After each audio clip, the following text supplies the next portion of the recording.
What's wrong with you people? Welcome to Not Another Baptist Podcast, and may we just ask a simple little question. Did you know that more than 90% of the students at Texas Baptist College graduate debt-free?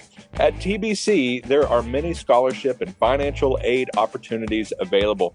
Thanks to the generosity of Southern Baptist, they are also able to offer a discounted tuition rate to members of a Southern Baptist church.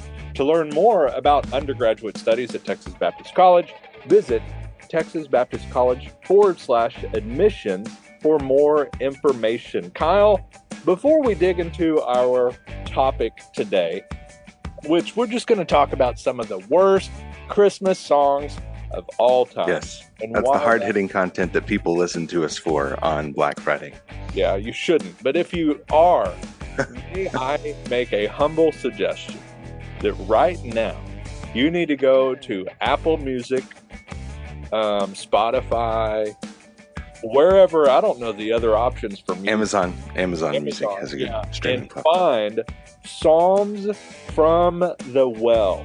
Psalms from the Well. This is by the Worship Initiative in Writer's Well. It was released just a few days ago, and there is a song that I can sing really well at 4 a.m. called "Within My Soul," which is based on Psalm 57. And that features Shane, one of the Shanes, or maybe both of the Shanes, I'm not sure. It just says like featuring Shane. So I don't know which one it is. And then there's a guy named Mac that sings this beautiful baritone, just spooky, but great line in it. Well, really it sings the whole thing. And he's 19 years old. Wow. It is incredible. And I highly encourage you to download the entire album, but it is worth the price of admission just for that one. It's a beautiful song. I'm trying to convince James Cheeseman at First Baptist Farmersville to let us sing it. Maybe in the first service when I can still hit those low notes, and then I'll switch to the high part, the Shane part, in the second service. But anyway, strongly recommend it. They have, if I remember right, we went to the Worship Initiative Studios, and they had talked about, I don't remember the timing, so I'm just going to say a couple of months, a couple of weeks, I don't know, where they essentially locked these guys in with a copy of the Bible, books on the Psalms, that kind of stuff, and they were just supposed to sit with it for a while and start just studying those verses, studying those passages, and just sitting with it for a while before they started penning some songs. And out comes this, a beautiful Psalms album, and Awake My Soul, probably my favorite song I have ever heard in my life. So highly encourage you to get that for your Black Friday shopping today, to listen to while you're going, and maybe avoid some of the songs that we're going to talk about, but also encourage you to visit Amazon, search for "The People Walking in Darkness Have Seen a Great Light," a very long title for a very short book. In fact, the title might be longer than the book itself, that Kyle and I wrote a few years ago, that digs into one of the most well-known passages in Isaiah. We hope it would be an encouragement to you, and I'll put that in the show notes. Would love for you to grab that and be encouraged during this Advent and holiday and Christmas season, to just marinate on that passage for a while, maybe as you avoid some of these songs. So before we kind of consider the list, this is from a Rolling Stone article that I may or may not. This is outside of our normal repertoire of articles. I probably am not going to link to this in the show notes, so just Google for yourself the 20 worst Christmas songs of all time, because, I mean, the banner ad is Jack Daniel's Old Number 7. So we probably don't want that for our listeners. So anyway, Kyle, before we consider some of these, just off the top of your head, what is your least favorite Christmas song? What is the one that has you searching for the mute button faster than you can say the sinner's prayer? So I'm gonna have to go with the Chipmunk song. Christmas, All Christmas of them. time is here. Like, Okay. I can deal with it once or twice a year, but yeah, after about twice, the nostalgia of that wears off. And Yeah. and here's another one that I really, it's a classic, but I just don't like it, and that is Christmas time is here. And Yeah. I'm just not a fan. Yep. I'm kind of not a fan of any of the ones that have like a kid singing like Mm. I want a hippopotamus for Christmas. Only hippopotamus will do. Yeah, Yeah. I can't do that one. But yeah, mine are kind of the twin terrors of Baby It's Cold Outside Okay. and Christmas Shoes. Okay. And I know Christmas Shoes is so meaningful, blah, blah, blah, blah, blah. But I don't know if we're wearing shoes in heaven. But anyway, hey, so we're going to talk about some of these, and we're going to kick it off with number 20, that is from one of my favorite artists, Stevie Wonder. And it is Twinkle, Twinkle, Little Me. That I Have you think heard this? just I've for the not title. heard this one. I don't I think. haven't either. So Okay. there's a reason maybe it's there, but let's see. Twinkle Twinkle Twinkle Little Me, I have a lovely light. I'm the star upon your tree that makes your Christmas bright. Twinkle Twinkle Little Me, I left the Milky Way just so I could come and be with you on Christmas Day. I don't know, that slaps. So, That slaps right there. Angels so brought is that me. referring to the Christmas star? I Oh, suppose that. I don't Hmm, know. Well, hmm, let's see. I hmm. Interesting. uh, Twinkle Twinkle Little Me, I have a present too, and if you give unselfishly and make a wish come true, I'll always shine for you. Nothing like No, no, workspace no. light shine. Hey, So by the Twinkle way, Twinkle we Little we Me. are not able to play these for a myriad of copyright reasons, so you have to look them up yourself. I don't know. That's 1967. Shouldn't that be public domain? I I don't doubt know it. the rules. Anyway, yeah, Stevie's probably smart. He knows. He's still going to get some money off of this podcast if we play it, so we probably shouldn't. Let's see. Oh, hi kids! Look out your window. You see that little star way up there? That one that's all alone? Well, that's me. That's right. And this Christmas, I'm coming all the way down to where you are just to light up your Christmas tree, and I hope to light up your hearts. I don't know how he Oh, sings it because I've never heard this, but that is a jumbled mess of lyrics right there. So yeah, number 20, Stevie Wonder's Twinkle Twinkle all Little. right. There you go. A name alone, that's got to go. Number 19, New Kids on the Block, baby. This is one of Rebecca's favorite groups. Uh, Funky Funky Xmas. Once again, I've not heard this one. Nope. But just by fact that it comes from New Kids on the Block, I support its inclusion in this list Yeah. of worst Christmas songs ever. I'm not even going to waste the time to look it up because number 18, this might get some people a little upset. It's Pentatonics. Some people like them, some Pentatonics. Boom, chicka, boom, chicka, boom. And it's only 3 minutes long, but it feels like It's 30, the writer so says. so that's Christmas to me. I mean, that's the song. Like this one, I would argue that this one does not deserve inclusion on the 20 worst Christmas songs of all time. Pentatonics have some bangers when it comes to Christmas songs. Man, Yeah, got some good ones. I'm with you. So let's go with number 17, Justin Yep. Bieber, Yep, unanimous decision. I don't even care Mistletoe. what the song is. Put him on the list. What's the author writes? What's more disturbing? a 17 a 17-year-old Justin Bieber singing the word "shawty" in a Christmas song for crying out loud. Or the fact that the music video shows him sending a Christmas card to his girlfriend and signing it Justin Bieber. She needs to run as far away from the mistletoe as she can. Oh man.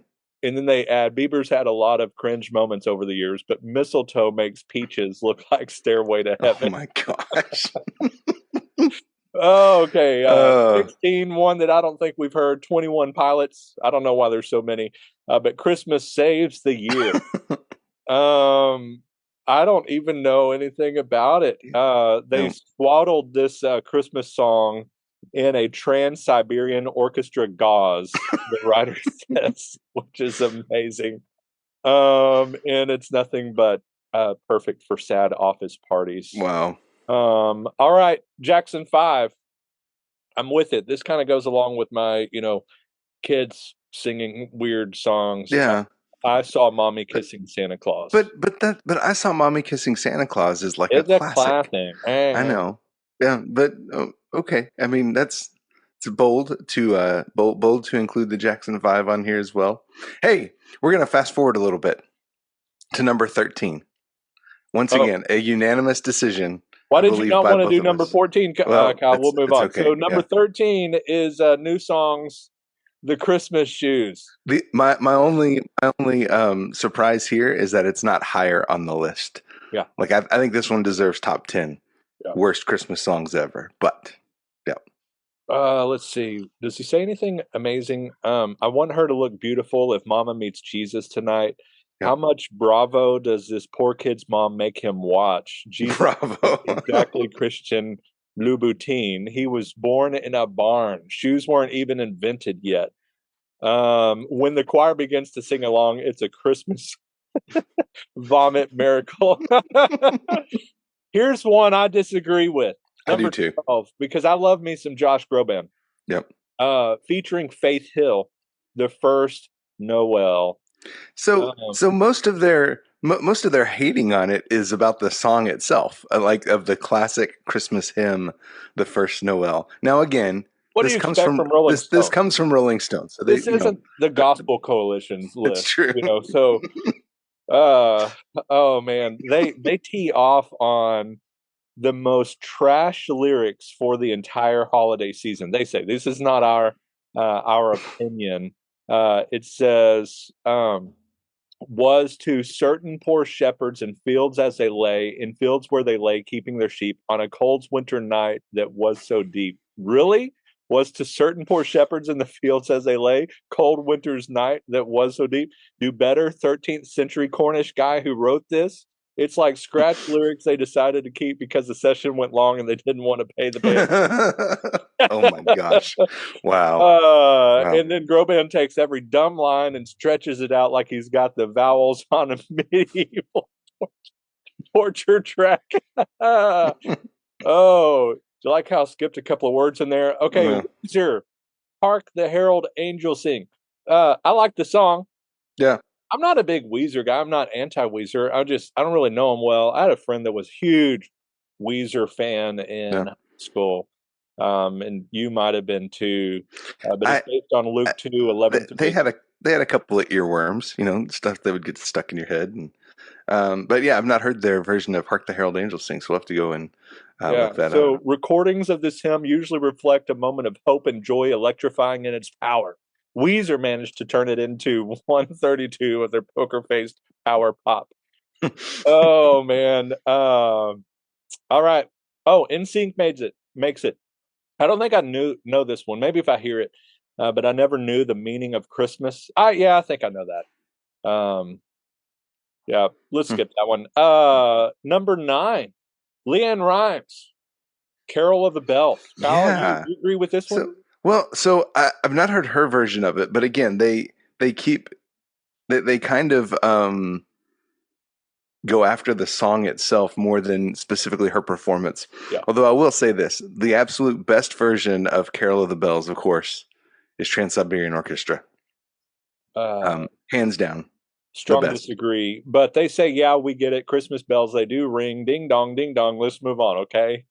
Let's see. The Killers, "Don't Shoot Me, Santa." And I like the question that is posed: what kind of psycho thinks a teenage domestic terrorist in an avenging Santa would make a really good Christmas song?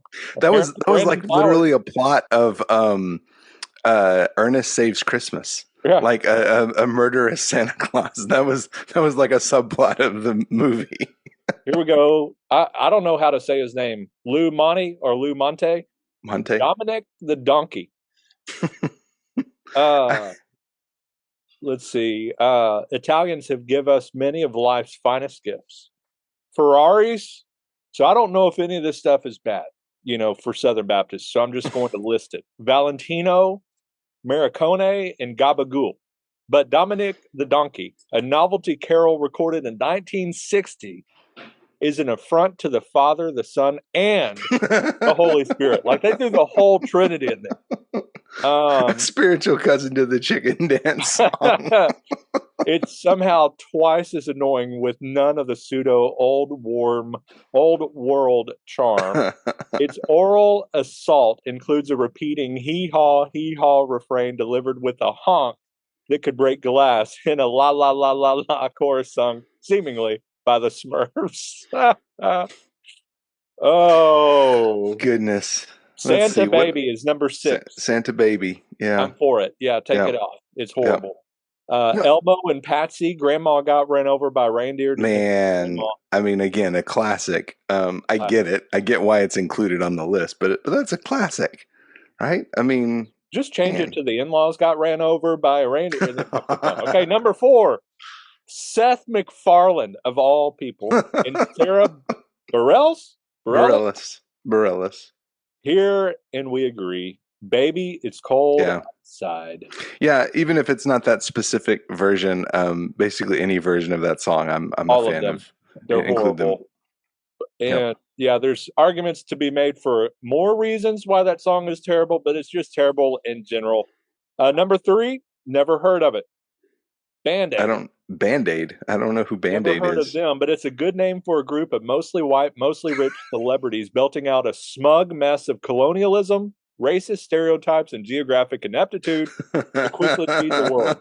Do They Know Christmas is the name of the song. Never heard of it. No. Has something to do with the BBC report on famine in Ethiopia. All right. And it's been in heavy holiday rotation, but I've missed it. So there's that. Number 2, Maroon 5, Happy Xmas, War is Over. Quickie quiz, here we go. Are you John Lennon? No, didn't think so. Are you Yoko Ono? Also no, because you're not. The next question should be easy. On what planet are you qualified to remake their classic Happy Xmas? Let's say that. So there are 2 John Lennon songs that should never be sung by anyone else other than John Lennon, and it's this one, Happy Christmas, and Imagine. Just let the man let him have his songs, and let's just remember him for those. That you don't have to redo them. Number 1 is The Simpsons, not the TV show, but Jessica and Ashley Simpson. And I could have thoughts. The Little Drummer Boy. Have you heard of the War on Christmas? This song is the sinking of the Lusitania. The atrocity that makes previously peaceful civilians decide this war might be a groovy idea. Man. Joan Jett or Bob Seger, the absolute ghastliest of holiday tunes. And I think I can agree. I mean, I have mine that are on top, but all right. So of all the like traditional Christmas carols, the Little Drummer Boy is probably the trippiest, right? I mean, the animals are talking to him.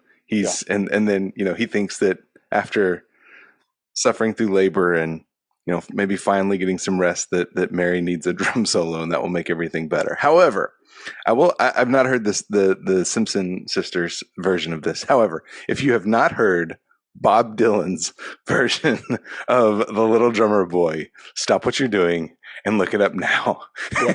In fact, just listen to all of Bob Dylan's Christmas album, because it's done in a way that only Bob Dylan could do it. And it will bring happiness and joy or something to your ears. So I'm going to add honorable mentions to that hippopotamus song, the 2 Front Teeth song. Okay, Last Christmas or This Christmas, I never remember which one it is. By Wham. Yeah. Those that finds me looking for that real quick. Well, hey, I will mention this though, real quick. Aside, go ahead. I'm actually a fan of Mary Did You Know in terms of it's fun to sing, it's catchy, all of that kind of stuff, and there's no greater version than CeeLo Green. His version of it. I was going to say for our listeners who are in the Baptist Review, Rolling Stone did not include Mary Did You Know in the top 20 worst Christmas songs ever. They don't know our arguments and how we know what time of year it is if we're arguing about flags on the stage or if Mary knew or what she knew. Fun note, you weren't the biggest fan. I was. I liked the Journey to Bethlehem movie. And kind of along those lines with this Mary Did You Know, the whole thing of she obviously and they announced this, there's like even like a PSA at the end from the directors or the writers or whatever, where they talk about how we took creative license with this story, and they did. Yeah, just a bit. Just a little bit. But one of them is, they have Mary has been raised devout and studied the scriptures with her father and all of this kind of stuff, and really wants to be a teacher. And this is going to, obviously, her betrothment with Joseph, the central part of this version of the story is really the ups and downs and twists and turns of that relationship and all of that. And I just like how they portrayed just all of that. Was a neat, fresh look at something that we kind of pass over because we jump to what happens in the actual manger. And I appreciated kind of a consideration of what it would have felt like for Joseph to be betrothed and then find this out. Kind of like that TikTok or whatever, where it's like, I baked this for you or whatever. It's like, you see how silly that sounds? Anyway, I liked that. Anyway, I don't want to give away too much of the movie. I do recommend it. Going into it, there's some great musical performances. You're not going into like the Gospels according to, you're going into think of like if there was a paraphrase of the Message version of the Christmas story. That's the general idea of the movie. And I actually liked it. So there's some good music. There is. Hey, and I'm a Lecrae fan, but I would like to talk to Lecrae about the creative decisions that were made there. That was weird. And I mean, you get to see Antonio Banderas playing Herod, which he does a pretty good job in that, I will say, as you would expect from Antonio Banderas. And didn't you say his son is the King and Country guy? Yes, the guy who plays his son, is Joel for King and Country, who, by the way, I did not know. I just found out are brothers to Rebecca St. James. Did you know that? I didn't. There you know. There you go. The more you know. Do. Hey, everybody. Have a fantastic Black Friday. Yes, you're right. There is no content here whatsoever. It was all fun because we know you are probably out shopping or you're driving on this Black Friday. But thank you for joining us. And we will be back with more Christmas ridiculousness next week. Matt, any final thoughts? Go buy our not our album, our Christmas book, our devotional. Yes. That would be great, so that we can buy coal for our kids' stockings. But anyway, we appreciate you guys. We hope you have a wonderful Thanksgiving weekend and a great Advent season, and we'll start digging into some of those things over the next couple of weeks. We love you. Take care, and may your coffee be as black as night and as bold as the gospel you declare. What's wrong with you people?